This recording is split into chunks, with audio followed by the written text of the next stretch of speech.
So I just came back a few days ago, actually 48 hours ago, from the N8N Fest in Berlin. The N8N Fest is an event that the N8N team holds every year for their community.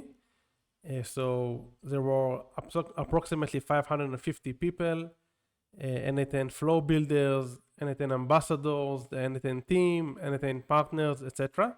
And I wanted to record this short video with some of my observations about what's going on in the ecosystem, because I had some very interesting conversations with people, as I said, ambassadors or builders in the space. And it was interesting and insightful and also eye-opening to hear what people are building, what tools they are using. So I'm going to share with you very quickly what I saw. Obviously, all of my observations are not scientific observations. They are based on just a limited amount of conversations and like of the, and I can say like the spirit of things, but I might be wrong, but these are my main takeaways. So first of all, the people that I spoke with were amazing, and all of them came across as very practical and business-oriented people. Most of the conversations were not too technical. They were very, how can we make more money, but not in a scammy way, more in like a systemized way. So it was a very refreshing and fun balance, in my opinion, between practicality and technicality, because very often you can see people who are very practical, so very money oriented, but you kind of get the feeling that they are not technical and they don't know what they're doing in terms of leveraging AI. And on the other hand, you can speak with people who are very technical and overbuild. And in this instance, based on all the conversations that I had, it was like a fine line, which was very fun to made the conversations very fun and useful. Almost everyone that I spoke with, they don't do any dragging and dropping anymore. They use N8N using a chat interface via an MCP. Based on what I felt, everyone is using Claude Code. I mentioned that I use open code. Nobody says that they are using open code as well. Most of the people, it seems like they are moving away from N8N and only using N8N for specific use cases. But even when they are using N8N, they don't do the dragging and dropping. They use an MCP like Claude Code in order to build the workflows. And they use N8N in production when they need all the connections between their Gmail and the Notion and the Google Drive, or need something more reliable, or when they need something for a customer that needs to be visually clear. So I spoke with a few people who are building solutions for banks or for big enterprises, and they are still relying on N8N because the customers want a lot of control, and the customers want to be able to visually analyze the workflow and the processes. So in this instance, still very heavy usage of N8N. But as I said, no dragging and dropping. Everyone is just communicating via chat interface. Next observation, I spoke with a few people, as I said. I didn't hear anyone that is really approaching building Evals in a very pragmatic way. In a way, I see that I have a spelling mistake over there, but not crucial. Anyway, I didn't speak with anyone who really made a conscious effort to build LLM as a judges that align with their taste or with the taste of the domain expert. So I still think that Evals are the biggest opportunity to gain an advantage over competition. And the conversation that I had in this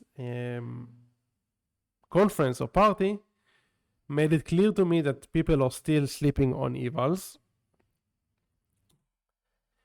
The most common use cases that I saw, besides people that are building like process automation for other parties, a lot of people are building solutions for themselves. And these are the use cases that were mentioned are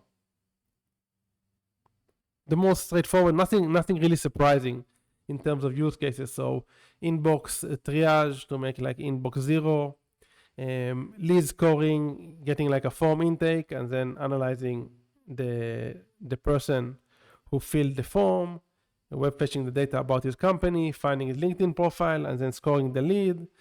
People did this for lead generation, for partners analysis, etc., etc., and research tasks using just a simple AI agent. These were like the use cases that people mentioned when I spoke with. I don't remember any unique or mind-blowing use case, but this I guess it makes sense. Like the sample size wasn't too huge. I didn't speak with all the attendants, and these are very common bottlenecks in business automation. The fifth observation is not a lot of mentioning of closing the loop with Playwright. As you guys know, I'm a huge proponent of using Playwright. Again, I can see more spelling mistakes, but not a big deal. The video is about the value, not about spelling mistakes. I hope you're not judgmental. Yeah, so I was saying that for me, I use Playwright, the MCP bridge, all day long. As you can see, this is the Playwright MCP. And what it allows your agent to basically have eyes because it can connect to your own browser, your own logged in browser, and it can see exactly what is happening on the screen. It can fill forms, it can provide feedback and QA your UX. It can comment for you in logged in sessions in LinkedIn or social platforms, etc. And it's very valuable all in all. It just allows you to close the loop because when you're building using Open Code or Claude Code or whatever, and you don't give the agent eyes to the final product, if it's a web app or a comment in social, basically it stays blind, and this is why Playwright is so important. Again, I didn't see that many people were mentioning Playwright. I did discuss this with them because I try to, like my main two goals for the conference were to understand how people are building Evals and closing the loop, and whether or not people are using out of the loop tools such as Hermes and OpenClaw. But I did, to be honest, I didn't speak with anyone about Hermes or OpenClaw. But I was somewhat disappointed by the amount of people that mentioned Evals and using Playwright. Although, okay, it's fine. You don't necessarily need to use Playwright when the process is without a front end. But in processes that do require front end, you must have Playwright. In terms of gaining knowledge, I wanted to see if people are involved in any communities, any useful communities. But my observation is people are heavily relying on YouTube and Reddit, which is also aligned with what I'm feeling and seeing. Most of my learnings come from self-learning and self-optimizing and from YouTube and Reddit. All other resources, in my opinion, are derivatives of YouTube and Reddit. So I don't spend much time on LinkedIn, Facebook groups, of course not. On X, I don't spend much time neither at all. So yeah, it's mostly about YouTube and Reddit because these are like the frontier channels in my opinion. And the last observation, which I also found surprising, is for web scraping, when people need access to websites that are harder to crawl or have like Cloudflare and need it in scale, people are using mostly Firecrawl and Apify and Bright Data. This surprised me. In all my conversations with people, I praised Bright Data heavily because Bright Data, in my opinion, is much better than Firecrawl and Apify. And in terms of credits, they give you a lot of free credits just to get started. And these credits are also replenished every month, so it's a no-brainer to switch away from Firecrawl and Apify to Bright Data. Most of the people that I spoke with don't even use web scraping tools. They just rely on the HTTP request in N8N. or use a Claude Code in order to fetch data for them. But when they use scrapers, I say split is currently kind of Apify feels like the market leader, then Bright Data, and then Firecrawl.